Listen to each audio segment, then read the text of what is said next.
Bueno, buenos días para todos. Nuevamente estamos en el ciclo de conferencias que organizó la Asociación Turística de Montevideo, bajo el lema El turismo centrado en la gente, Montevideo en tiempos de coronavirus.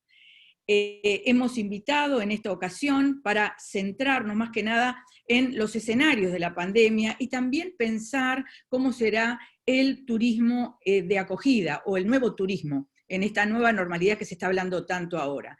Y yo soy Adriana Cariaga y estoy desde la Asociación Turística de Montevideo moderando estas instancias. Hoy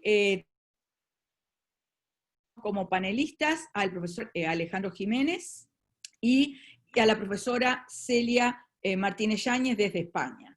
Así que en unos momentos vamos a comenzar, nos damos 5 minutos, porque Laura Díaz no ha podido entrar, que es la tercer panelista en el día de hoy. Simplemente les voy a ir diciendo la mecánica. Va a ser 10 minutos para cada uno de los panelistas. Luego va a haber preguntas y respuestas y una nueva ronda para que puedan contestar las preguntas y respuestas. La idea de este ciclo fundamentalmente es mirar al turismo cultural desde una transdisciplinariedad, desde la complejidad del fenómeno. No solamente quedarnos con actores, ¿no, verdad?, de turismo, sino que también ir indagando otros fenómenos. Bueno, voy a silenciar un poquito, pero 5 minutos que Laura Díaz se puede conectar.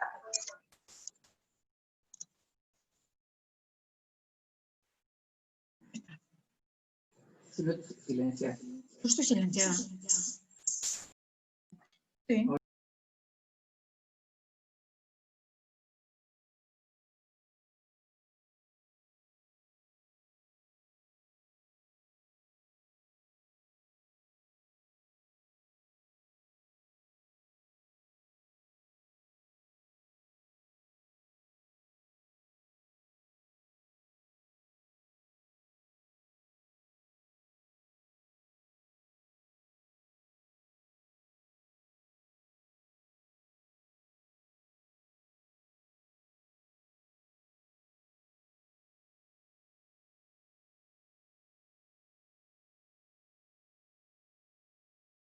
También en las comunidades de acogida y en un gran número de economías altamente dependientes del turismo, debido además a su carácter transversal, que lo están pasando francamente mal en nuestros días, y desde luego en el caso español tenemos bastantes ejemplos, por desgracia, en este sentido.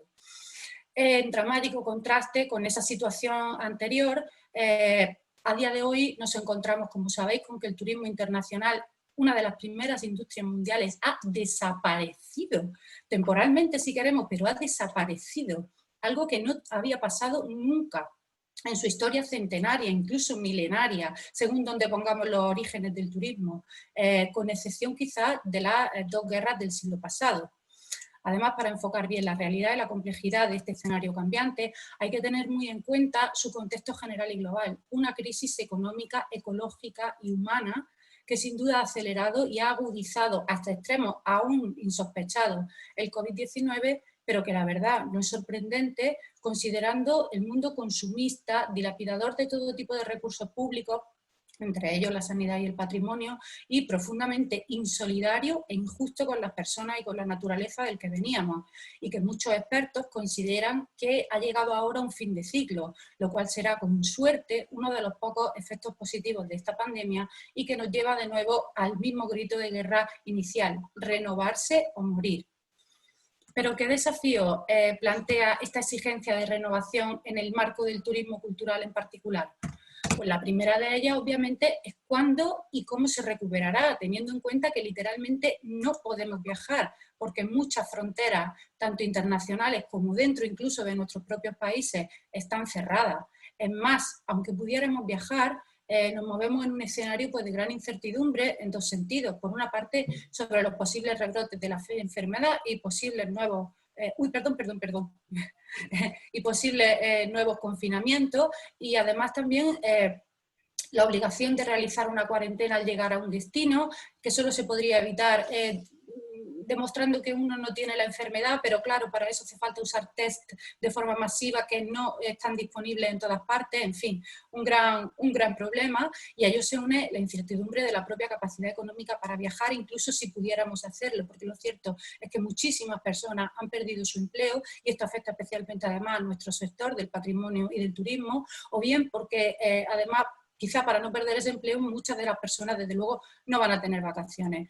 Todo esto dificulta extraordinariamente la planificación del viaje, pensar si quieren viajar y por supuesto va a impulsar, como sabéis y como es el tema que nos reúne, el turismo de proximidad y doméstico, aunque vamos viendo ya algunos brotes verdes. Francia, Italia, Alemania, por ejemplo, son de los países que más están invirtiendo tanto en la próxima apertura de sus fronteras internacionales como en el turismo interno. En el caso de Italia, por ejemplo, se va a dar 500 euros a cada familia para que pueda veranear dentro de sus fronteras nacionales.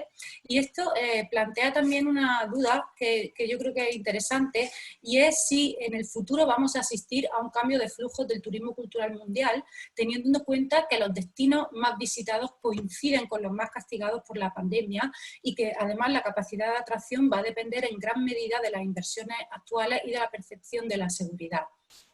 Esta cuestión está aún por ver y nos lleva al que para mí es el tema crucial, el impacto del COVID-19 en la conservación, financiación y papel turístico del patrimonio cultural, que también genera muchas incertidumbres, por lo menos en España. Y es que a pesar de las varias manifestaciones que se han hecho en el ámbito internacional sobre la importancia del patrimonio cultural para la recuperación en todos los sentidos, lo cierto es que nuestras políticas públicas no terminan de ser conscientes de esa importancia. De hecho, ayer mismo se aprobó en nuestro país un Real Decreto que incluye una serie de ayudas a la cultura, pero dentro de las cuales no se ha contemplado el sector de la protección, de la gestión, de la interpretación del patrimonio cultural, aunque eso sí, se anuncia a bombo y platillo la próxima apertura de sus instituciones y sus bienes, sobre la que hablaré después. No pretendo para nada ser crítica con mi país, creo que el Gobierno está actuando con gran celeridad ante una situación completamente imprevista a nivel humano, sanitario, cultural y en todos los tipos, pero en cambio sí quiero manifestar algo positivo, que en ICOMOS España y con ICOM en España también nos hemos unido junto a 20 asociaciones para poner de manifiesto esta laguna tan importante de la ayuda y proponer al Ministerio de Cultura medidas concretas en este sentido que puedan paliar la dificultad del sector y la dificultad de la conservación y que esperemos que den frutos positivos más adelante. En segundo lugar, me preocupa extraordinariamente la financiación de la conservación del patrimonio, sin la cual, lógicamente, no hay turismo cultural posible. La segura disminución de la inversión pública en este sentido, porque lógicamente hay otras prioridades también fundamentales, las sanitarias las primeras, van a hacer que la financiación de la conservación se reduzca, pero además es que no podemos confiar tampoco en que sea compensada con los ingresos por la visita pública, puesto que los lugares están cerrados, si abren lo van a hacer a un tercio o incluso a menos, y aunque esto es muy importante en relación con la sostenibilidad y la conservación del patrimonio, en cambio me temo que va a tener consecuencias nefastas para lo que es la financiación de las mismas y de la interpretación. En tercer lugar, quiero señalar muy brevemente el desafío que supone la desinfección en los bienes culturales, imprescindible para poder abrirlos al público, pero que desgraciadamente por prisas y por el impacto, ¿no?, también psicológico de esta pandemia, se ha llegado a realizar a veces con biocidas y con técnicas dañinos para los materiales históricos. Por supuesto, también esto ha dado lugar a investigaciones, a recomendaciones internacionales muy relevantes de ICOMOS, de ICROM, en el caso de España del IPCE, el Instituto de Patrimonio Cultural de España, en realidad de una gran cantidad de instituciones que por supuesto son imprescindibles conocer y aplicar antes de plantearnos siquiera la apertura. Una conclusión importante de estos tres desafíos es que la resistencia del turismo y la resiliencia del patrimonio cultural no son para nada lo mismo. Es cierto que el turismo ha demostrado ser resiliente a cualquier tipo de crisis previa y a lo largo del tiempo, pero no sucede lo mismo con el patrimonio cultural. Su capacidad para generar emoción, experiencia, creatividad, valor añadido y por lo tanto turismo y riqueza es infinita, es eterna sin duda, pero depende de su estado de conservación, lo cual exige un respeto, un cuidado y un nivel de concienciación que brillaban por su ausencia en el modelo económico anterior y que tampoco parecen que estén terminando de cuajar en esta pandemia, quizás sea pronto. De todas formas, no quiero ser pesimista, puesto que esta situación dramática no nos ha llevado para nada al inmovilismo, de hecho nunca lo ha hecho a los que nos dedicamos a la protección patrimonial y al turismo, sino muy al contrario, lo que tenemos es una altísima hiperactividad en nuestros confinamientos, que seguro que os suena a todos, y gracias a ella también hay afortunadamente un buen número de propuestas y de oportunidades en las que me voy a centrar ahora. En relación con las propuestas, dada la imposibilidad de detallarlas porque ya son muy numerosas afortunadamente, les remito especialmente a la pestaña específica sobre COVID-19 de la página web de ICOMOS España, que recoge las principales experiencias y aportaciones internacionales en la materia, las emanadas de la Administración Pública Española y de las comunidades autónomas españolas, incluso los bienes culturales o competentes en la materia, el seguimiento de lugares que ya han abierto o que están a punto de abrir al público y que nos proporcionan pues una guía sobre cómo va a ir la cosa, y recomendaciones y las medidas que la Junta, perdonad, que la Junta, eso es el timbre de mi casa, que la Junta Directiva de ICOMOS España estamos impulsando junto a otras instituciones afines. De entre ellas quiero destacar 3 iniciativas. Nuestro asesoramiento al Instituto para la Calidad Turística Española en relación con los protocolos de apertura de museos y bienes culturales aprobados por el Ministerio de Sanidad y que proporcionarán un sello de seguridad en este sentido, la creación de un grupo de trabajo sobre COVID-19 en museos y bienes culturales, en el que participamos muy estrechamente ICOMOS España y el Escudo Azul España, personal directivo de bienes culturales, representantes de las administraciones públicas y así un montón de ámbitos también privados y mixtos asociados al patrimonio cultural, hasta sumar 77 entes. Se trata de una concordia y de una red de participación y de colaboración que no tiene precedentes en nuestro país y que está suscitando una gran ilusión. Un aspecto positivo de esto al menos. Bueno, los fines del grupo de trabajo son varios: generar sinergias con el Ministerio de Cultura y Deporte, impulsar un programa de formación y fortalecimiento de capacidades frente al COVID-19 en el sector, contribuir a la realización e implementación de protocolos para reducción de riesgos en este sentido y planes de acciones y de ayuda para el sector.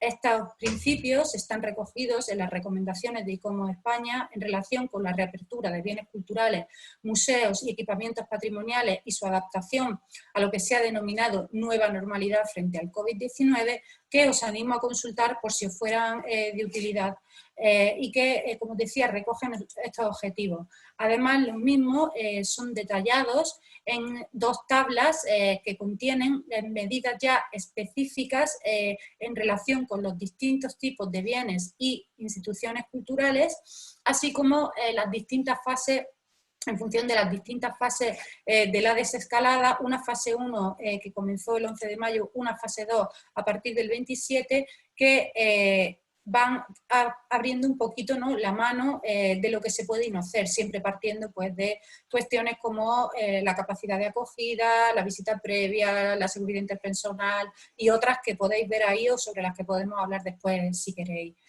Para ir terminando, porque sé que el tiempo se acaba, quería también señalar un poco cuáles son las oportunidades que nos plantea esta situación mundial, que tenemos que aprovecharla para construir un nuevo marco turístico a escala nacional e internacional que convierta en oportunidades las limitaciones que estamos viviendo impuestas por el COVID y que también se base en un aprendizaje claro de los errores del pasado.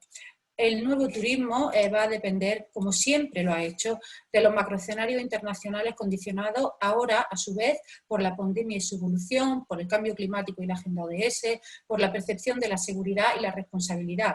En mi opinión, esto plantea las siguientes oportunidades a medio y largo plazo que, como decía, no debemos dejar escapar. Primero, promover alianzas más sólidas y duraderas entre el sector de la tutela del patrimonio y el turístico, vista su interdependencia absoluta, pero viendo también hasta qué punto han ido por libre hasta el momento presente, ¿no? Y la masificación de muchos bienes culturales y el abandono de otros es quizá la mejor muestra en ese sentido. Para ello, para construir esa alianza sólida, pues desde luego, en primer lugar, tenemos que repensar el turismo, colocando en su centro la sostenibilidad, el bienestar de las personas y la protección patrimonial.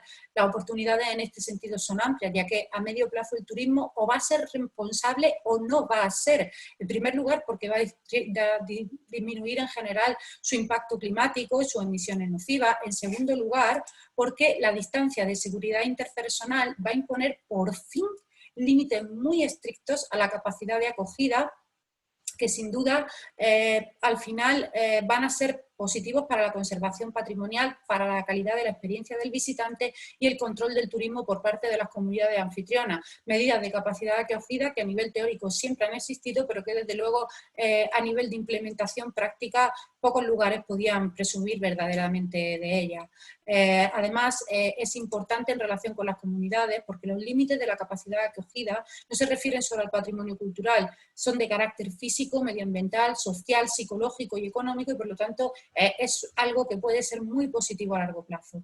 Otra obligación clara es aprovechar la coyuntura del turismo de proximidad y doméstico para incentivar la educación nacional sobre la importancia del propio patrimonio cultural, invirtiendo en su difusión e interpretación y aumentando la sensibilidad pública en la materia, y también para seguir impulsando la valoración de lo endógeno y lo local mediante la economía circular y colaborativa. En relación con lo anterior, se presenta además una gran oportunidad para nichos, pequeñas empresas y destinos turísticos antes casi secundarios, pero que la pandemia está realzando al percibirse como más saludables y seguros. Núcleos rurales, paisajes agrarios y otros que conectan recursos de mucha importancia en la economía de la experiencia, como la agricultura, la gastronomía, la artesanía, la ecología, las manifestaciones del patrimonio intangible, y que además se van a convertir en referencia para los demás, puesto que les va a resultar mucho más fácil adaptarse a la seguridad COVID que a los grandes tour operadores, empresas y equipamientos culturales y destinos turísticos, por ejemplo los destinos urbanos, ¿no? También es imprescindible aprovechar la coyuntura y la importancia que las cuestiones éticas y morales asociadas al turismo van a tener, y ello para impulsar la introducción de la conservación del patrimonio cultural y natural y la participación justa, equitativa y equilibrada de las comunidades como factores clave de la responsabilidad social corporativa de las empresas turísticas, así como también una más decidida exigencia en este sentido por parte de las administraciones públicas. Y es también fundamental invertir urgentemente en el verdadero progreso, es decir, en la mejora de los recursos y servicios públicos que el mundo anterior esquilmó: educación, patrimonio cultural y natural, sanidad, a lo que se suma hoy la tecnología, pero puesta al servicio de las personas, visto que está siendo totalmente crucial, ¿no?, para todo. Por último, también quiero destacar que este seminario y los muchos que se están realizando en la materia en todo el mundo también son, sin lugar a duda, una gran oportunidad, pues demuestran una energía, una preocupación y una ilusión que van a ser clave para el turismo que está por venir y que a la larga quizá sea más humano, más sostenible y más sensible con el patrimonio y con las personas. Por eso, de nuevo, pues agradeceros mil veces la oportunidad de participar con vosotros en estas charlas, y también muchas gracias por vuestra atención. Nada más. Bueno, muchísimas gracias, realmente. Mirá que yo hablo rápido, pero tú, hija, buena hija de Andalucía, que has resultado. Hola, Laura. Hola, antes que nada, disculpen, tenía un problema técnico con el enlace, los veía, los escuchaba, pero no podían verme ustedes. Perfecto. Está solucionado, No, gracias por amor. Claro, muchas gracias, bueno, por poder entrar. Gracias, Celia, por tu tiempo, y ahora vamos a dejar las presentaciones, después vamos a hacer una ronda de preguntas.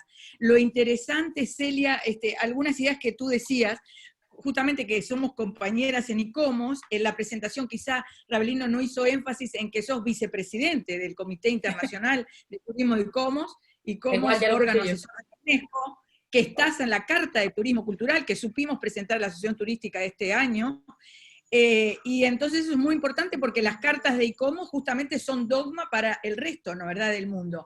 Y todo lo que compartías con nosotros nos hace pensar qué mundo ahora para el nuevo turismo de acogida, qué cosas es que tenemos que estar pensando, un mundo más solidario, por eso de que éramos felices y qué felices que éramos y no sabíamos, ¿no? Es decir, es otro mundo, nos va a tocar otros escenarios, pero indudablemente el punto es esta solidaridad, esta responsabilidad que tú hablabas entre muchas cosas. Y te quiero comentar también, Celia, que lo que ustedes hicieron con ICOMOS España, ICOMOS, el Consejo Internacional de Monumentos y Sitios, justamente nosotros lo estamos manejando en la mesa de museos, que fue enviado, y ahí mis compañeros Ravelino y Jiménez, es un documento que hizo ICOMOS España para sitios patrimoniales y museos, y es interesante cómo ustedes rápidamente pudieron de esta crisis sacar una oportunidad para repensar qué cosas, qué escenario de seguridad tiene que ser. Entonces nosotros en la mesa de la Asociación Turística de Montevideo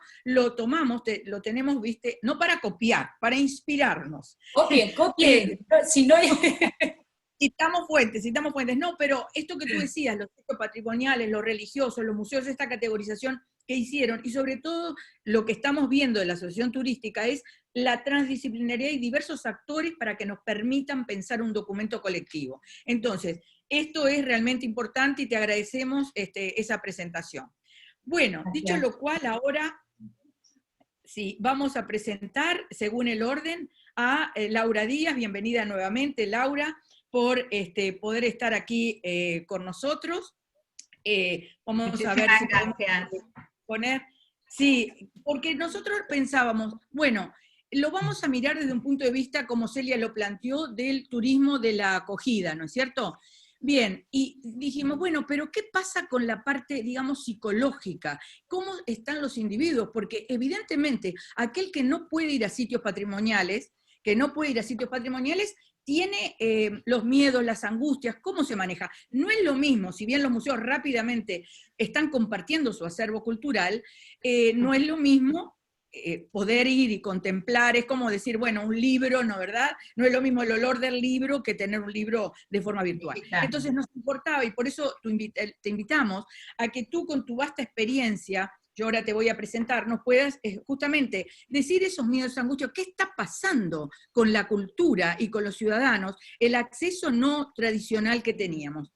Laura Díaz es licenciada en psicología, egresada de la UDELAR, terapeuta de MDR, el Eye Movement Desensitization and Processing, participante del proyecto de la investigación del contagio emocional y las estrategias de regulación emocional, consecuencias sobre el bienestar y desempeño del trabajador, desarrollo varios artículos en la revista de psicología, conocimiento y sociedad, integrante de la presentación de la ponencia FUNCASTA y Interpersonal Emotion Regulation and Emotional Labor, and Experimental Research on Performance and Wellbeing Work Teams, invitada como disertante en el primer Congreso Internacional de Psicología, desarrollo del proyecto de investigación Relaciones entre condiciones de trabajo, bienestar y trayectorias vitales en el servicio doméstico en el Uruguay, integrante del equipo de profesionales que desarrollaron y dictan el curso de herramientas para la mejora de las relaciones interpersonales en el trabajo de los inspectores del trabajo de previsión social, la formación sobre regulación de emociones en el trabajo, una estrategia organizacional para la prevención y mejora de la salud de los trabajadores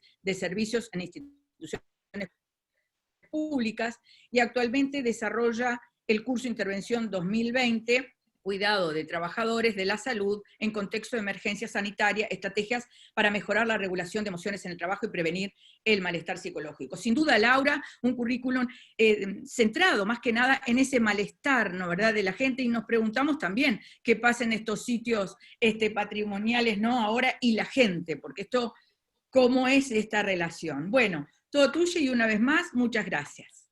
Muchas gracias. No sé si tengo la presentación por ahí. Sí, ya compartimos. Ahí está. Bueno, voy empezando. Los seres humanos somos seres sociables por naturaleza, y por eso necesitamos esa interacción. A través de actividades como, por ejemplo, los centros de estudio, el trabajo, los centros comerciales, la planificación de viajes, las visitas a los patrimonios de la ciudad en la que habitamos, vamos desarrollando una cotidianeidad, la vamos construyendo entonces atravesados por esa cultura en la que vivimos. Creo que la tercera diapositiva. Ahí está. Y eso nos va constituyendo como seres en situación.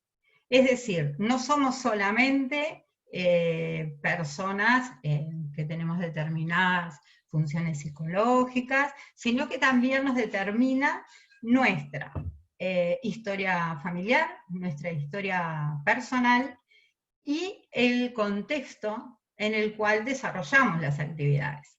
No es lo mismo un ciudadano de Sudamérica que un ciudadano que vive en China, por ejemplo. Tenemos usos, costumbres que son diferentes en cada sociedad. Esos hábitos, esas costumbres se van adquiriendo, ¿no?, a lo largo de la vida de las personas. Y con ellos hábitos que lo que hacen es ordenarnos. Nos ordenan la vida, pero a la vez nos otorgan estabilidad y seguridad. Cuando aparece un hecho disruptivo, como en este caso, ¿no?, que además vamos a ver las particularidades. Cualquier hecho disruptivo en la cotidianeidad pone en jaque todo un sistema que nos brindaba seguridad. En el caso del COVID-19, lo que ha pasado además es que atravesó profundamente todas las áreas existenciales de la persona, de ese ser en situación. Es decir, el área personal de los vínculos, la salud, el trabajo, la interacción social y hasta la propia libertad de poder decidir a dónde ir, cuándo y cómo, y con quién interactuar. Eso ha generado un gradiente de emociones importantes que podemos generalizar. Por ejemplo, ansiedad, miedos, frustraciones, enojos. Y el miedo, aparece el gran miedo, ¿no?, el miedo al contagio, que genera el distanciamiento social y el aislamiento.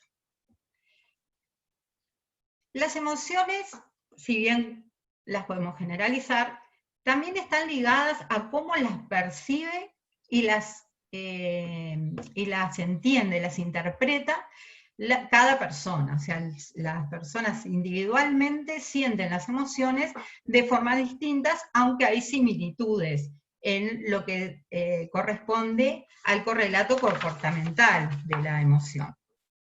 Entonces, según cómo interpretemos esas emociones, que van a estar atravesadas por nuestra historia de vida, nuestro entorno y nuestras propias fortalezas internas, los recursos internos, pero también por las externas. Es decir, cómo el exterior, cómo la sociedad en la que vivo, soporta esta crisis y me da seguridades, para poder construir una nueva cotidianidad, una nueva normalidad. De hecho, esto es una crisis. La crisis sabemos que son oportunidades de cambios y que podemos hacer cambios positivos. Celia hablaba también de, bueno, por fin vamos a poder recibir a las personas necesarias para no dañar los monumentos históricos. Entonces, de alguna manera, esta mirada positiva siempre va a estar puesta no solamente en el recurso que yo tengo de poder hacer esa mirada, sino también de lo que me da el exterior, los recursos externos. Y también tenemos que tener en cuenta que si tenemos una base ansiosa, si antes determinadas situaciones nos producían inseguridades, ansiedad, miedos, estas situaciones límite van a hacer que se agudicen, van a estar agudizadas. El miedo y la ansiedad generalmente se nombran como sinónimos, pero en realidad se diferencian sobre todo en el estímulo que las provoca y el mecanismo que desencadena. En el caso del miedo, ¿podemos ir un poquito para atrás? Ahí, perfecto.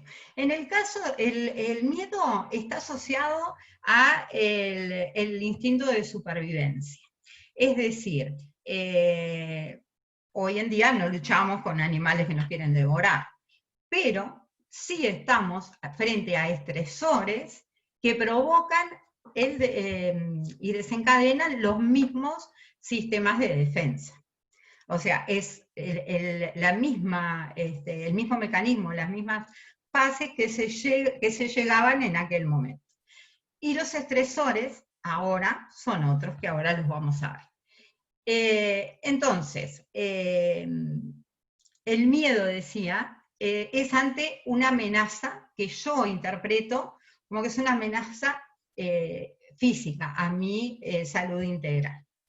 En cambio, la ansiedad se presenta cuando tenemos la creencia o la certeza de que determinado hecho tiene una alta probabilidad de ocurrir. Cuanto más alta sea esa probabilidad, más ansiosos vamos a estar.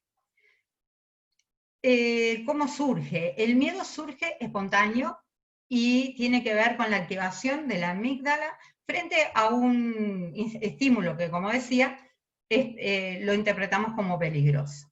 Y se desencadena de manera automática, o sea, no nos da tiempo a pensar, es algo que va más allá de nuestro intelecto.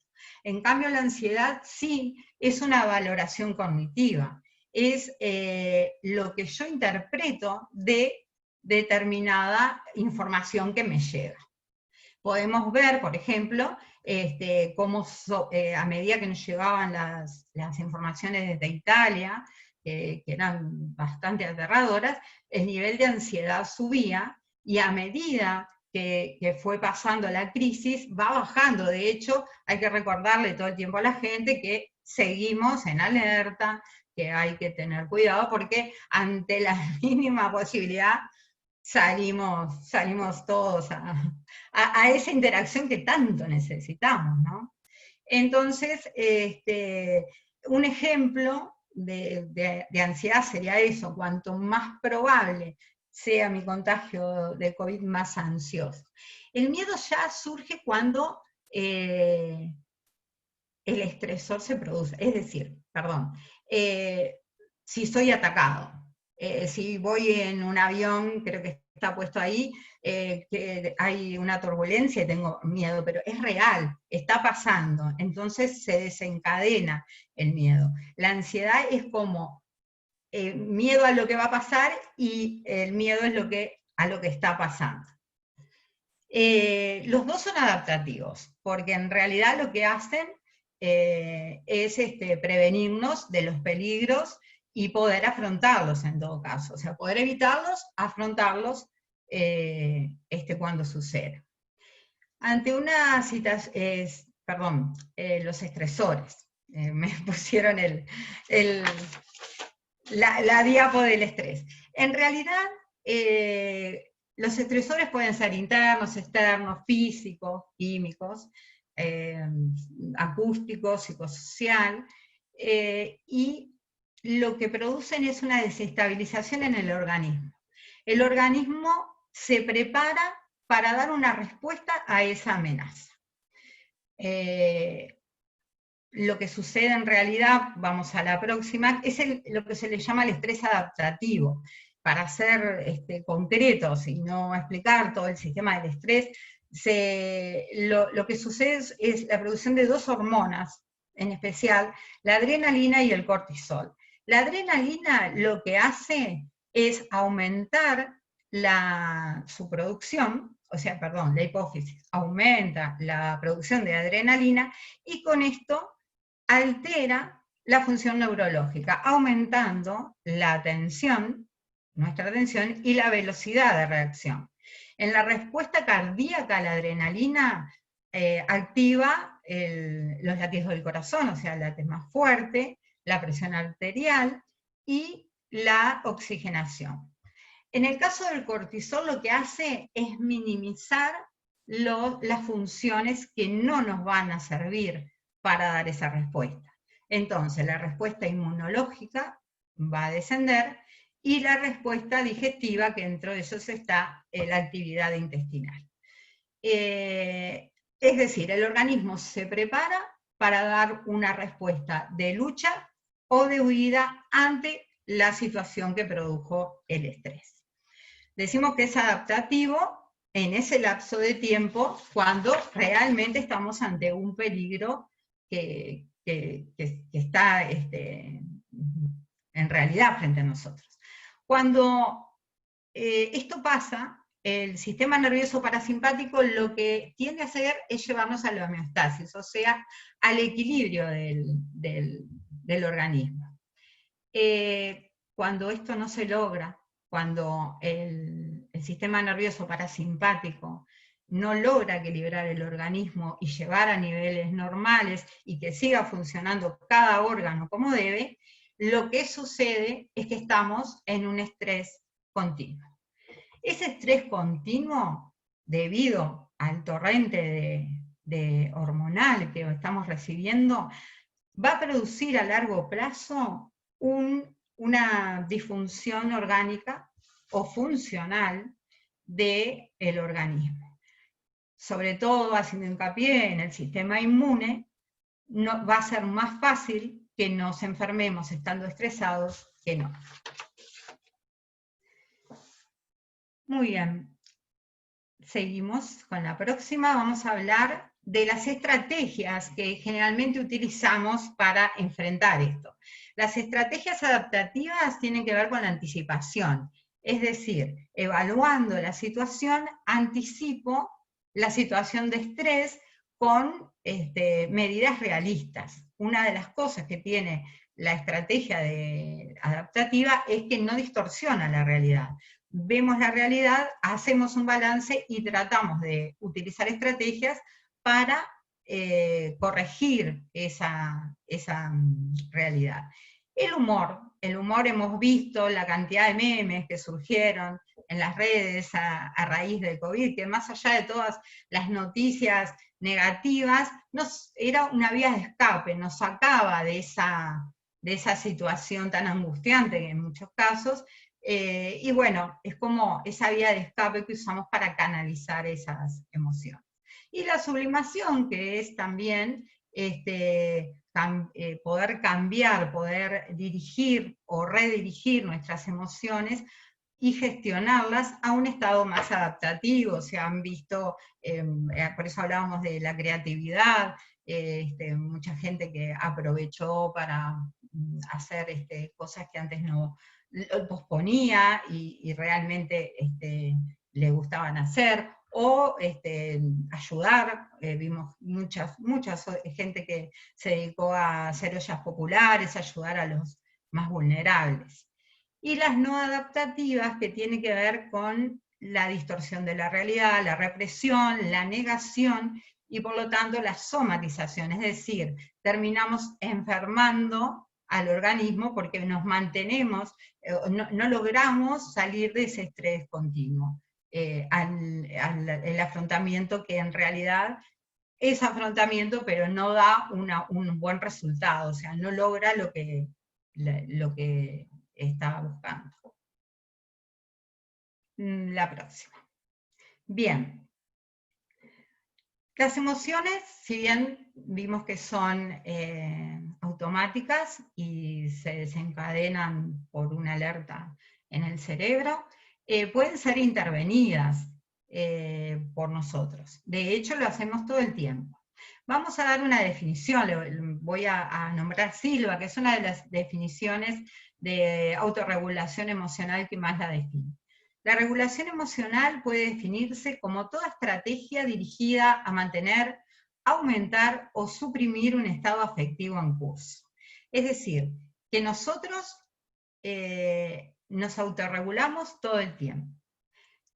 Cuando estamos en una interacción social, por ejemplo, no podemos regularnos de la misma manera emocionalmente en una actividad, por ejemplo, en un paseo en la ciudad, como en un velatorio.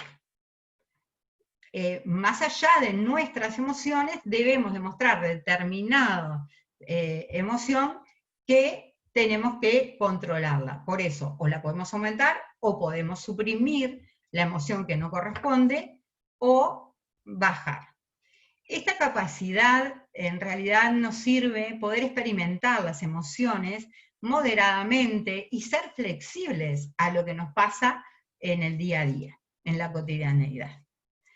Esta regulación, así como nos regulamos, nosotros regulamos para sentirnos mejor y estar dentro de lo esperable socialmente, también heterorregulamos en nuestro ambiente a los otros. Es decir, podemos, en la próxima diapo, podemos influir en el estado afectivo de otra persona, ¿sí? Por ejemplo, aumentar un estado afectivo de alegría o hacerlo descender. Cambiar ese estado, si está triste, poder llevarlo a un estado más neutro, por lo menos, o llegar a que esté alegre, o directamente suprimir ese estado. Esas estrategias generalmente se usan haciendo comentarios positivos, escuchando, la escucha activa, escuchar a la persona y hacerle saber que realmente nos importa lo que nos está diciendo.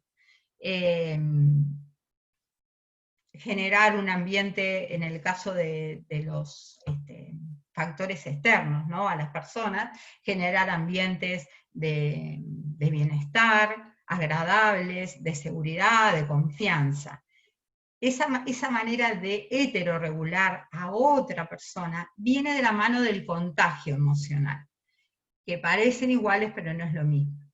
Yo heterorregulo y en esa heterorregulación se produce un contagio emocional que tiene que ver, si querés podemos seguir, así lo pueden ver ahí, en las diapos, que tiene que ver con la capacidad que tenemos los seres humanos de imitar voces, posturas, voces, posturas y perdón, expresiones faciales. Por ejemplo, el ejemplo más relevante es la sonrisa. Si yo le sonrío a alguien, es difícil que esa persona no me sonría también. Y si estoy en un lugar y alguien se tienta, y sigue tentado al lado mío, va a llegar un momento que yo me voy a tentar de risa sin saber de qué me estoy riendo. De hecho, hay varios experimentos en internet. Hay uno muy bueno que se llama Contagio de risa en el tren de Madrid, creo que es, y realmente es una experiencia muy linda poder verlo. En realidad es eso, ¿no? Si heterorregulo, me autorregulo para mi bienestar y ser positiva en el ambiente, heterorregulo con medidas conscientes, se produce el contagio, que ya es a manera inconsciente. Es algo que yo no puedo evitar. De hecho, lo hemos visto con el miedo en el COVID, ¿no? El miedo como que se expande, creo que fue hasta más rápido que el virus. Entonces, en realidad, viene de la mano de ver, bueno, si las emociones negativas se pueden contagiar, poder contagiar las positivas. Y que esto va a tener mucho que ver con esto de la vuelta a los espectáculos públicos, a los museos, a los paseos culturales. Como también viene de la mano de lo que decía Celia, ¿qué es lo que vamos a brindar a las personas?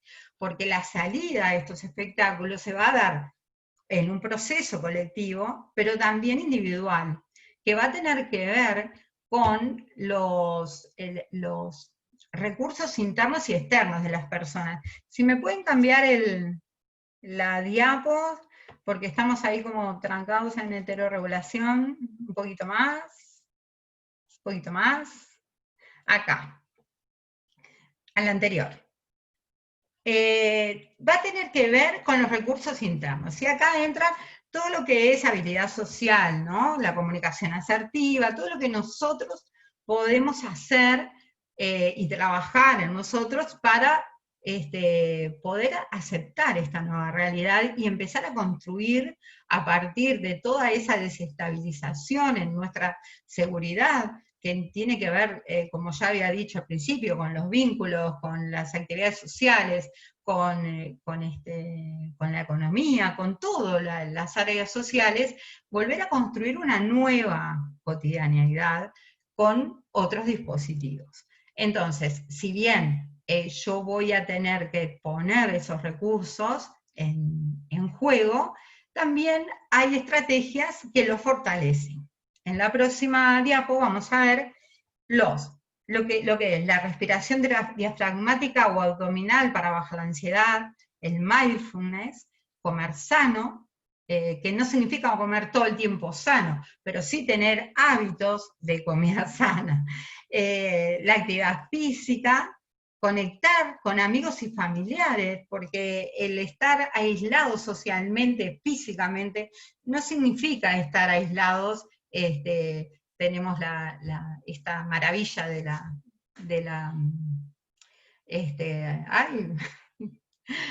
la tecnología, perdón, para poder comunicarnos. Hablar de nuestros problemas, poder transmitirlos, y ahí viene la escucha activa del otro, ¿no? Poder buscar a alguien que realmente nos escuche. Y en caso de necesitar una terapia psiquiátrica y o psicológica, porque en realidad vamos a estar viendo esto, cómo nos va a afectar o cómo vamos a salir psicológicamente de esto en los próximos meses. De hecho, ya se está viendo, creo que con la tripulación del Greg Mortimer, acá en Montevideo, muchos problemas, ya síntomas de estrés postraumático, de TED. Eso va a tener que ver con las fortalezas internas de cada uno y las externas también. Entonces quizás se necesite alguna terapia psiquiátrica por un tiempo y psicológica. Los recursos externos, te vuelvo a citar, Celia, tiene que ver con todo lo que tú habías dicho, ¿no? Brindar un medio ambiente seguro, bienestar, confianza a las personas cuando salen, saber que se siguen los protocolos, la información clara, demostrar responsabilidad y un entorno optimista. Y el entorno optimista viene también de la mano de decir, bueno, esto mejoró el planeta, esto nos posicionó de otra manera, estamos pensando nuestra vida de otra manera, pero también la vida del planeta y de lo que realmente podemos aportar en positivo, de lo que veníamos haciendo mal, de lo que veníamos haciendo bien, de lo que podemos seguir haciendo y de lo que tenemos que corregir. Seguimos. Y hay algo que decía Paul Sartre, que somos lo que hacemos con lo que hicieron de nosotros. Entonces, no podemos pararnos en lo que nos pasó y no corregir.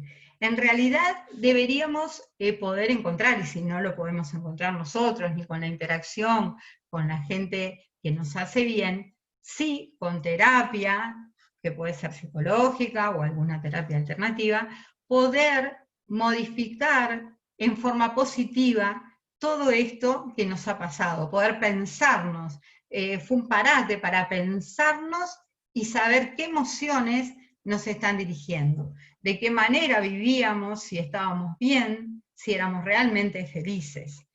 Porque una de las cosas importantes a destacar es la actitud.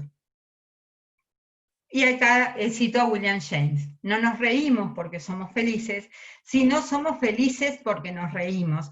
Y esto tiene una base totalmente científica y cerebral. En realidad, a cada emoción le corresponde un cóctel químico. Entonces, y ese cóctel químico tiene un correlato comportamental. Si la emoción es la tristeza, no nos vamos a reír. La reacción de la risa no aparece. Entonces, si obligamos a las expresiones faciales a generar ese químico, vamos a poder replicar. Bueno, muchas gracias, dejo por acá porque sé que estamos cortos de tiempo. Muchas gracias por todo y por su atención.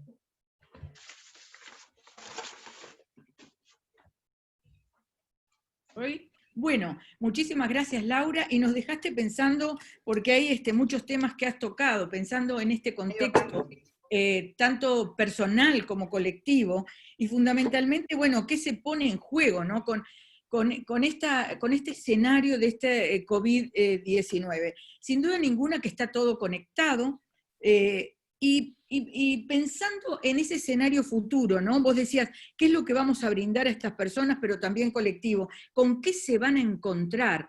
Pues, evidentemente necesitan una seguridad, que es una nueva seguridad. Cuando vayan a los museos, sitios patrimoniales, ya que hablamos de turismo, bueno, es una nueva seguridad, se están haciendo protocolos, pero también generan las personas, desencadenan ciertos sentimientos, ¿no es verdad? Que evidentemente, vos recién hablabas del cóctel químico de las emociones, pero también hablabas de la importancia del entorno optimista, de la sonrisa. Y es cierto eso, porque uno genera muchas veces en los ambientes, ¿no? Determinado, digamos, contexto optimista. Ahora, también pensemos que una gran cantidad de sitios patrimoniales cerrados, ¿no? En gente en situación de paro, gente que quizás algunos museos no vuelvan a abrir sus puertas. Y esa otra pregunta que vos hacías, ¿no? ¿Cómo es que la sociedad va a soportar esto y cómo nosotros nos insertamos en esa nueva, tú dices, la nueva cotidianeidad? Son preguntas que nos hacen disparar y pensar, insistimos, el turismo cultural en una complejidad. No sé, Ravelino, antes de seguir tú y presentar a nuestro último invitado, si tienes algún comentario. No, le estaba mandando comentarios por interno a las panelistas, porque a Jiménez todavía no, de gente que va mandando preguntas o comentarios. Simplemente recordarles a los que están que nos pueden mandar o por chat o en la parte de preguntas, hacerle esos o comentarios o preguntas a las panelistas. La verdad que esto viene muy lindo. ¿Estoy ahí todavía? Ah, ahora sí. No, porque se cortó, pero era que estaba entrando otra presentación. Así que estamos cortos de tiempo. Ya son menos 25, por eso no quería abusar mucho de nuestros comentarios para ir al de los panelistas. Iríamos al de Jiménez. Entonces, yo tengo la máquina un poco trancada en este momento. No sé si me ven y me oyen. Sí. Te vemos, sí, te escuchamos. Está la placa de Jiménez, ¿la ves? Sí. No, entonces se me trancó la máquina. ¿No la ves? La placa de Jiménez es toda tuya, entonces. Bueno, muy bien. Bueno, voy a presentar a Alejandro Jiménez. Jiménez es un colega de historia, profesor de historia, egresado del Instituto de Profesores Artigas. Fue encargado de la dirección del Museo Zorrilla San Martín. Tiene una larga trayectoria con respecto a lo que tiene que ver con los museos, porque fue coordinador de museos del MEC, del Ministerio de Educación y Cultura. También estuvo de asesor en el espacio cultural al pie de la muralla, y es secretario de la Asociación Amigos de las Fortificaciones de Uruguay. Jiménez es un incansable escritor, ha hecho muchos libros, por ejemplo, de Taquito a la Mañana, Montevideo, Vida y Obra, y un clásico que es La vida de los presidentes uruguayos.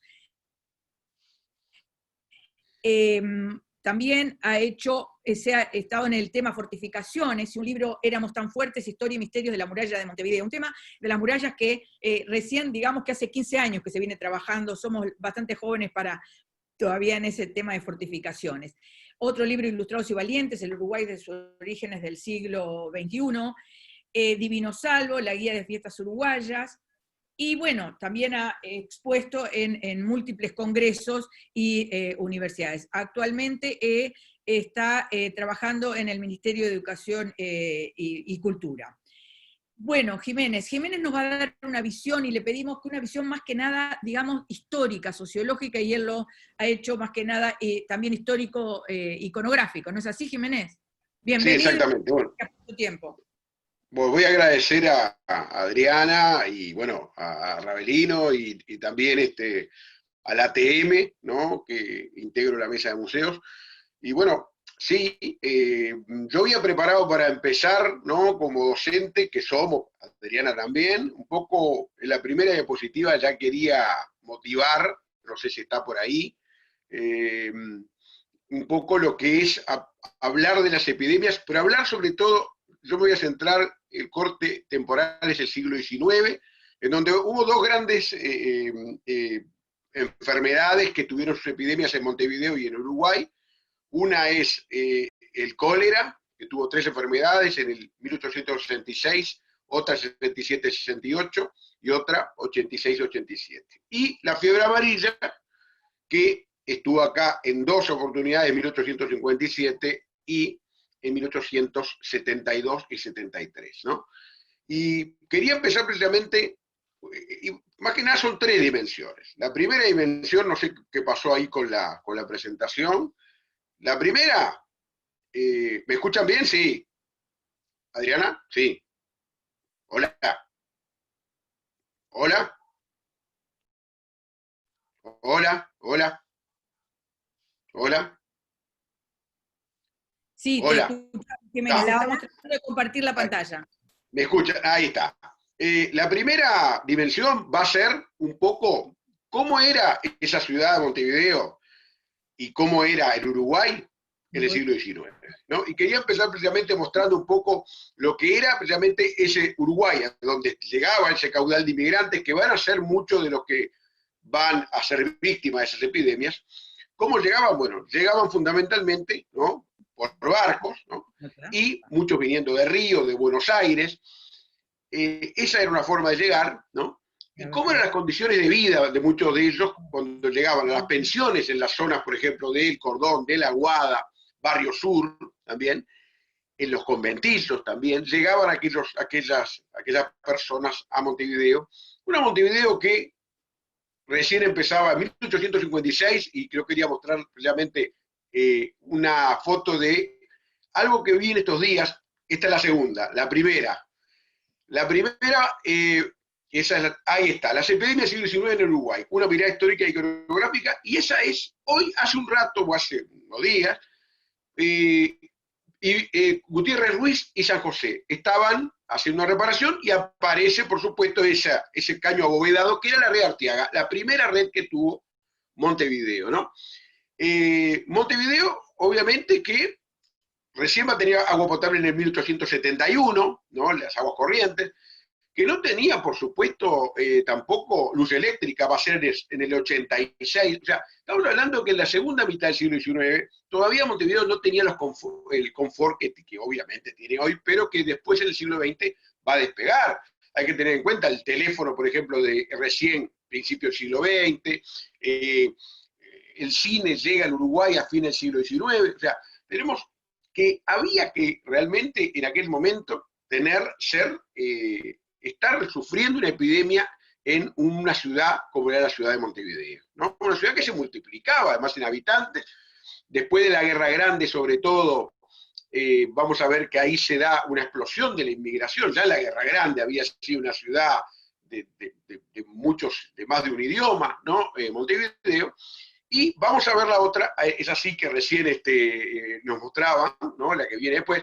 Y ahí había que ser trasladado en esos carruajes que eran las ambulancias, en ese empedrado, ¿no? A los pocos hospitales que había en Montevideo, ¿no? Tener en cuenta el hospital, por ejemplo, el Maciel, el Hospital de Caridad, ¿no? También el Hospital Pasteur, donde estaba el asilo de mendigos. O sea, eran hospitales que en aquel momento había una concepción muy distinta con respecto al tema de los hospitales. Se hablaba de que la gente de los hospitales iba a morir, ¿no? O sea, eran morideros, ¿no? O sea, cuando a alguien lo mandaban al hospital era como una forma de denostar, ¿no? Hay una crónica muy interesante que recoge Barranc de un padre, un empresario de origen argentino, que manda a sus hijos adolescentes en 1857, la epidemia de fiebre amarilla, a el hospital Maciel, o sea, el Hospital de Caridad, y es criticado y es llamado, o sea, ellos son llamados los mártires del egoísmo, esos hijos a los que mandó al hospital, porque en aquel momento se consideraba de que era la última medida lo que es ser precisamente hospitalizado. Bueno, por supuesto que vamos a ver que hay distintas crónicas, ¿no? Hay una crónica que voy a decir brevemente, la de Karl Brendel, que es un médico alemán que trabajó acá entre 1867 y 1892. Habla de que todas las casas tienen una cisterna para el agua de lluvia y su pozo negro, y para peor la limpieza es muy deficiente. Los desechos se acumulan tanto más en dirección al mar que hacia el puerto al pie de la colina. O sea que las condiciones higiénicas eran realmente insuficientes en Montevideo, y era realmente algo muy propicio la llegada de las enfermedades, ¿no? A lo que es lo que era aquella ciudad, e incluso todavía no había ministerio. El Ministerio de Salud Pública recién es una invención del siglo XX, en 1934, por supuesto, distintos organismos que se ocupaban, por ejemplo, de la salud pública, como el caso de la Junta de Higiene, ¿no? Junta de Higiene Pública. Vamos a ver la que viene y ver precisamente este plano que es de segunda mitad del siglo XIX, ya nos muestra la expansión de Montevideo, ¿no? La expansión también de los servicios, ¿no? Que decíamos hoy, ¿no? Que empezaban a llegar a más población, a más gente, ¿no? Y por supuesto que evidentemente no significaba también eso que las epidemias pudieran frenarse. Hay que tener en cuenta la gran epidemia, la mayor que tuvo el Uruguay en el siglo XIX, que es la segunda epidemia de cólera en 1867-68, que se habla de casi 3.000 muertos. 9 por 1.000 de los habitantes de Montevideo habían precisamente contraído esta enfermedad, que el cólera, que hay que tener en cuenta también que era un bacilo. ¿No? Vamos a ver, incluso después mencionar la diferencia con la fiebre amarilla, que es transmitida por el Aedes aegypti, que también transmite el dengue, ¿no? O sea que vamos a ver la segunda dimensión que quería hablar, y ahora voy a pedir que se cambiaron la diapositiva, y es cómo las epidemias del siglo XIX influyen en los hábitos de la gente, en ese dinamismo, en la dinámica de las poblaciones, ¿no? Es una de las causas, o sea, después de la Guerra Grande, mediados del siglo XIX, la gente empieza a desplazarse, esa expansión de la ciudad, se empieza a desplazar desde la zona céntrica, ¿no? Que habíamos hablado recién, el Ciudad Vieja, Cordón, Aguada, y se van, Barrio Sur, empiezan a irse hacia lo que es el Prado. Esta es la Quinta de Buchental, que dio origen al Prado, que actual Paseo del Prado precisamente, ¿no? Empieza a darse ese traslado por razones políticas, para evitar las guerras, por razones también de lo que eran las epidemias precisamente, ¿no? Para evitar las epidemias, y vamos a ver también que tiene que ver con las vacaciones, ¿no? Lo que hablaban Barrera y Nahum del mundo vacacional de las quintas. No se veraneaba todavía en playa, las playas recién van a ser fines del siglo XIX, principios del XX, el hábito del descanso, el hábito liberal del descanso es recién, se desarrollaba a nivel todavía campestre, ¿no? En esas quintas de Paso Molino, o sea, alguna de la Unión, alguna del Prado, por supuesto, allí como forma de vacacionar. Y tiene que ver, y se vincula con la salud también, ¿no? Porque allí se obtenía aire más puro y se evitaban precisamente las enfermedades cuando venían las epidemias que a veces golpeaban muy fuerte. Vamos a la que viene, ¿no? A la próxima diapositiva, ¿no? Que creo que ya estamos entrando nos introduce, seguimos con la misma, ahí está.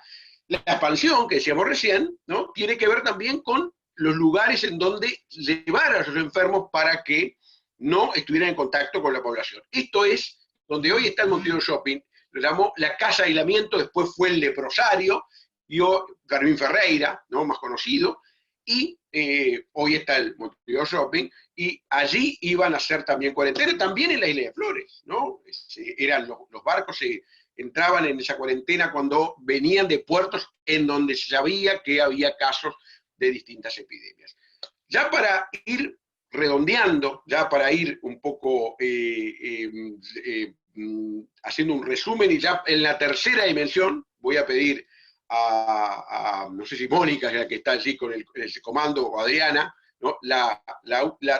Esta que es ya la última que vamos a hablar, y se refiere a cómo en Montevideo, y ahí entra Buenos Aires, sé que está escuchándonos, por ejemplo, viéndonos Osvaldo Lombardi, que estuvo en el ciclo el pasado jueves, cómo había los entretenimientos, todas las fiestas se veían afectadas por lo que eran las epidemias.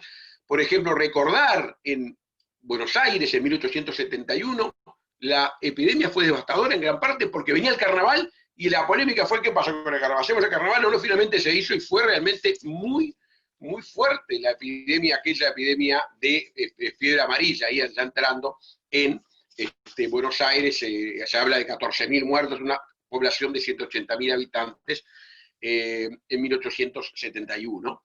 Y también, por supuesto, en Montevideo no faltaron las polémicas en 1886, cuando las corridas de toros se hacían en una plaza allí en La Unión, allí donde hoy hay una plaza precisamente redonda, donde estaba precisamente el ruedo, ¿no? Por la calle Lindoro Forteza al norte de 8 de octubre.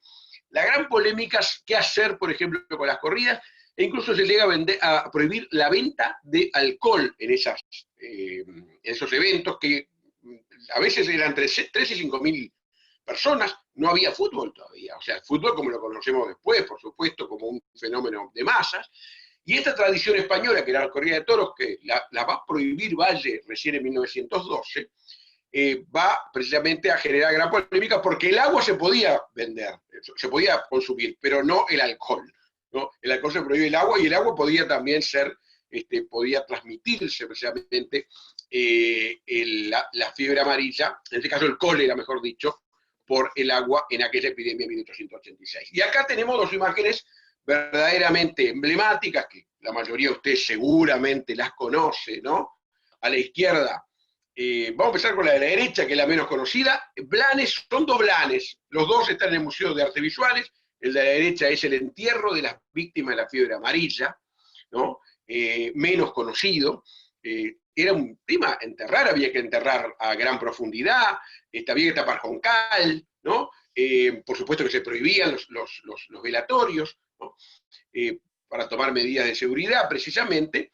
Y del otro lado está quizás el más conocido, que tiene que ver con un episodio de la fiebre amarilla en Buenos Aires. Allí los doctores Manuel Argerich, que no es el del hospital actual, que ese es Cosme Argerich, es el hijo del hospital actual, y Roque Pérez, que están precisamente recorriendo la zona de San Telmo. La gente de Buenos Aires, de la zona de San Telmo, por ejemplo, cuando había epidemias, se iban hacia otras zonas como San Isidro, como Flores, ¿no? Como Palermo, ¿no? Para salir precisamente del foco de la enfermedad. Y en este caso vamos a ver que entran a una casa en donde un niño busca el pecho de la madre para amamantar, y sus padres están ya muertos, ¿no? Precisamente en ese episodio, ese cuadro que se lo pide la masonería, y estos dos dirigentes de la Comisión de Salubridad de Buenos Aires, como son Argerich y Pérez, mueren en la epidemia, mueren allí, y la masonería, que eran hermanos masones, un poco como homenaje, le encarga a Blanes este cuadro precisamente, que muestra una faceta patética, ¿no?, de lo que es el momento del fallecimiento. Para terminar, les cuento a los amigos argentinos, que sé que algunos están mirando, que este cuadro inspiró el monumento que a las víctimas de la fiebre amarilla, ¿no?, que está en la capital argentina, en lo que es el Parque Ameguino, en donde estuvo el Cementerio del Sur, que fue el cementerio que surge a partir de esta epidemia, ¿no?, de 1871, que después, por supuesto, se replica en Montevideo, 72 y 73, y en este caso también el contagio en el 71 viene por tierra. Los que habían combatido en la guerra del Paraguay entre el 65 y el 70 traen desde Paraguay precisamente esa enfermedad. Como vemos, evidentemente, los contagios y todo lo terrestre, como hoy estamos tan preocupados por Brasil, sobre todo, esos han sido siempre lugares en donde también han ingresado enfermedades, además de los muertos. Así que muchas gracias, Adriana, Ravelino, y por supuesto que voy a recomendar algo, porque esto fue muy rápido. Están las historias de Fernando Mañé Garzón, como por ejemplo, que es un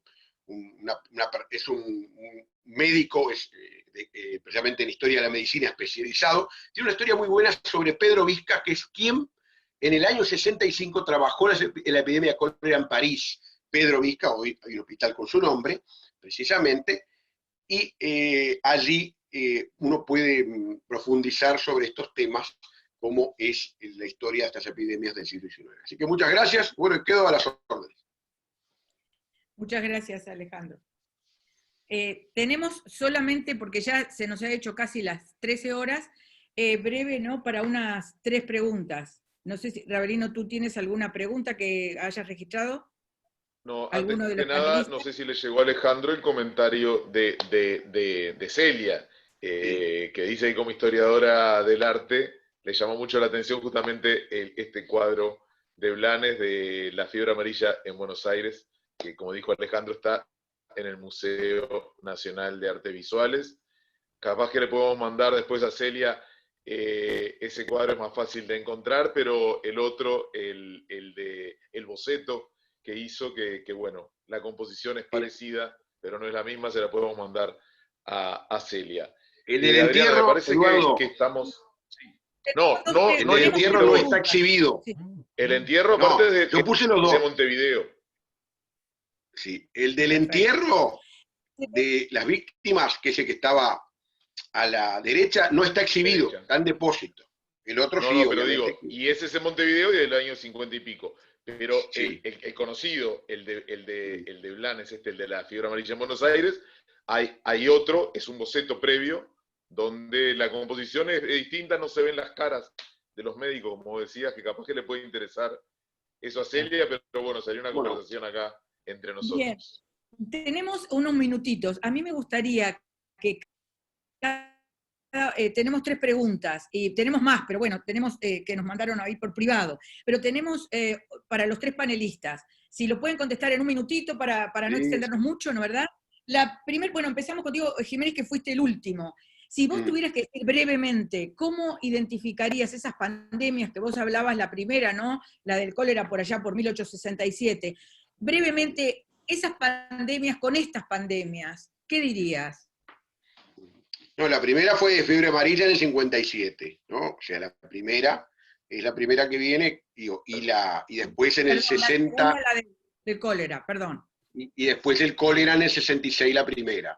No, un poco lo que yo comentaba. Yo creo que hay la medicina en aquel momento, digo, y la higiene pública y el saneamiento, eran realmente, no tenían el avance como para poder evitar o para poder realmente no ser propicias estas. Estos lugares eran muy propicios, porque llegaban los inmigrantes, iban a los conventillos, no había cuarentena, por más que Uribe, en 1835, habla de la importancia de hacer cuarentenas. Manuel Uribe, fíjense, y Francisco Antonio Vidal, otro que fue presidente de la República, médico, habla del aislamiento también en la década del 80, o sea, esas palabras ya se usaban. O sea, yo creo que es importante ver la diferencia fundamental es que, obviamente, hoy estamos mucho más cómodos en el sentido que tenemos comunicaciones como no tenían ellos, ¿no?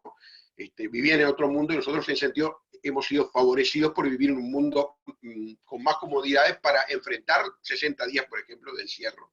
Y la medicina, por supuesto, que la evolución muestra que enfrentar aquello era mucho más complicado, ¿no?, que lo que es hoy el avance de la medicina, que va a encontrar, evidentemente, en algún momento la solución a este coronavirus.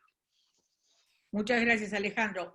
Una pregunta para ti, Laura, hablando de los miedos básicos que se pondrían en juego en este nuevo turista, en este nuevo escenario, los básicos cuando ahora se abran las fronteras, y bueno, ya Europa empezó un poco, ¿no, verdad? Se abrió, pero acá que estamos aislados y que no se habla como hasta septiembre, octubre, ¿qué miedo tendrá el turista para viajar? Antes que nada, la gran medida del miedo es el contagio, ¿no? El resurgimiento de un rebrote, algo por el estilo. Pero también es ese miedo generado por la desestabilización que hablábamos de los usos y costumbres, el saludar, porque vamos a viajar, perfecto, pero tenemos que tomar un montón de precauciones que antes ya de por sí, para viajar, tomábamos determinadas precauciones, por ejemplo, para la salud, con seguros de salud, etc. Hoy por hoy para viajar vamos a tener que tomar también en cuenta todo lo que tiene que ver con la interacción. Entonces, ¿cómo va a ser esa interacción otra vez? ¿Cómo van a ser los lugares? ¿Cómo nos van a recibir? En realidad, más que un miedo, es esa ansiedad. Va a subir la ansiedad de eso que hablamos de la anticipación. ¿Qué va a pasar? Porque muchas veces cuando sabemos lo que enfrentamos, podemos tomar algún tipo de acción y alguna estrategia, pero cuando no lo sabemos, se generan más ansiedad. La frustración, frustrar, lo que ha pasado también con la reprogramación de viajes, que ha traído otro tipo de problemas para las personas, pero en realidad los miedos van a estar por ese lado, producidos por la ansiedad que produce lo nuevo, lo tener que reconstruirme y todavía no saber cómo, porque en realidad hasta que no cursemos ese viaje, hasta que no nos atrevamos a salir, obviamente con el protocolo correspondiente, no vamos a saber qué estamos enfrentando. Y eso es hoy en día lo que más está incidiendo en la salud mental de las personas. Más seguridad, ¿no? ¿Verdad? Porque ese contexto inseguro deriva miedo. Y nos lleva para la última pregunta, Celia. Justamente vos hablabas de estrategias, ¿no? Del nuevo turismo de acogida, y hablabas, una de las estrategias, las alianzas. Pero si quieres profundizar un poco más en eso, en ese nuevo turista que no se sabe si va a volver con esa ciudad que lo hacía antes, ¿no? Y en este contexto, cuanto más seguro, ¿no, verdad?, debería ser para darle una acogida mayor. Pero ¿cuál otra estrategia podrías profundizar, aparte de las alianzas que tú decías entre los actores? Bueno, pues la verdad que mira, en el caso de... la verdad es que tengo un buen referente en ese sentido en mi propio país, precisamente por lo que os comentaba, ¿no?, que estamos haciendo en el marco de la Junta Directiva de ICOMOS España, con muchas otras instituciones, asociaciones culturales, gestores de sitios de bienes culturales. La verdad es que el ámbito de la cultura pues, es muy diverso en sí mismo, y si luego además habla de una cultura coordinada con la administración pública, como debería de ser, y además con la administración de cultura y con la de turismo, verdaderamente estamos hablando poco menos que de una proeza, ¿no? Entonces, bueno, aquí se está hablando, por ejemplo, de un pacto de Estado para la cultura, que sería buenísimo poder implementar, ¿no?, aprovechando estas redes que hemos ido creando en relación con el decreto de ley y en relación con las medidas, ¿no?, que desde el ámbito del patrimonio, la cultura, los museos, etcétera, pues pensamos que son necesarias implementar. De todas formas, creo que a muy corto plazo, creo que de momento va a importar poco, no poco, pero va a ser muy difícil que, a pesar de esos pactos, podamos revertir esa situación de miedo, de estrés y sobre todo de incertidumbre, ¿no?, de la que yo hablaba. Estoy pensando ahora en mí misma. Yo soy una persona que obviamente adoro viajar porque me han educado así, y adoro viajar porque Adriana, nuestro trabajo en ICOMOS, si tiene algo bueno, es que es un trabajo voluntario, estresante, tremendo, pero nos hace viajar mucho, mucho y con calidad. Yo estoy loca por planificar mis vacaciones. Yo tengo la enorme suerte de no formar parte de ese sector de personas que han perdido su trabajo. Y yo quiero colaborar con el turismo, con las personas y con la protección del patrimonio viajando, pero es que no sé cómo organizar, cómo lo hago, ¿no? Entonces creo que el escenario a corto plazo, francamente, es muy difícil. El turismo de proximidad es lo único que que tenemos ahora mismo presente, pero a ver el turismo de proximidad, porque claro, tú miras ahora el precio de una vivienda rural, por ejemplo, en el ámbito, yo vivo en Granada, y la afuera de Granada, la provincia de Granada es divina en muchos aspectos, Sierra Nevada, Valle del Lecrín, en muchos lugares preciosos, pero están los alquileres, como sabéis, en las zonas rurales por las nubes. Yo no pienso gastarme un dineral para irme a 20 kilómetros de mi casa, es que ni siquiera eso somos capaces de verlo. Entonces creo que hace falta todavía un poquito de tiempo para verlo. En relación con ese poquito de tiempo, Adriana, voy a aprovechar que me tiraste el guante de la Carta Internacional de Turismo Cultural de ICOMOS, que estoy coordinando. No la he introducido en la charla porque tuve que tomar una decisión. Sabía que si hablaba de la carta, se acababa el tiempo para hablar del tema, entonces la quité, pero sí quería comentarte que, bueno, que es un trabajo de coordinación muy duro que hemos hecho y que estamos revisando a la luz del COVID-19, con lo cual, mira, quizá vamos a sacar un documento, vamos a tardar quizá un poquito más, pero esperemos que esté actualizado a esta situación. Excelente noticia, muchas gracias, Celia. Vamos a ver. Noticia. Bueno, muchas gracias a todos. Eduardo Ravelino va a hacer el cierre. Muchas gracias por su tiempo, a los participantes por también compartir. Estamos recibiendo muchas felicitaciones por esta iniciativa, que este ciclo va a seguir hasta julio, porque se agranda un día más, porque son muchas la gente que quiere participar y exponer. Entonces, bueno, era un ciclo de 4 charlas y ahora ya seguimos hasta finales de julio. Así que nos parece importante esto de entender el turismo cultural desde la complejidad. Así que, Ravelino, todo suyo. No, simplemente agradecerle a Celia, a Laura y a Alejandro que se reenganchen el jueves que viene, porque esto sigue, como decías vos, todos los jueves a las 11:30 de Uruguay, a la hora de la siesta en Granada, España. Así que bueno, un jueves cada tanto no duermen la siesta. Y bueno, invitar a todos los que siguen conectados, estamos pasados de hora, pero que bueno, que este ciclo, el turismo cultural centrado en la gente, estoy leyendo al costado porque la placa no aparece, Montevideo en tiempo de coronavirus, en realidad el mundo en tiempo de coronavirus, sigue la semana que viene, 28 de mayo, 11:30, con el título Propuestas culturales emergentes para enfrentar la crisis. Y en este caso vamos a tener presentes al director del Museo MAPI, Facundo de Almeida, a la directora de Bike Tours Uruguay, Alicia Barbita, ahí lo tenemos, a Elvia Fernández, directora del Teatro de Verano Ramón Collazo, y a Mónica Nieto, directora del Museo Casa Vila Majó. Así que, bueno, nada, despedirnos, agradecerle a todos los que estuvieron ahí, los que mandaron, los que escribieron en el chat. Acuérdense que pueden ir preparando sus preguntas para irlas organizando, y un placer haber compartido con las dificultades que tuvo esta linda reunión por Zoom, que nos permite ahora encontrarnos y bueno, hablar sobre el turismo cultural en estos tiempos del coronavirus. Muchísimas gracias a todos por participar. Gracias. Gracias. El jueves que viene los esperamos, ¿eh? Excelente.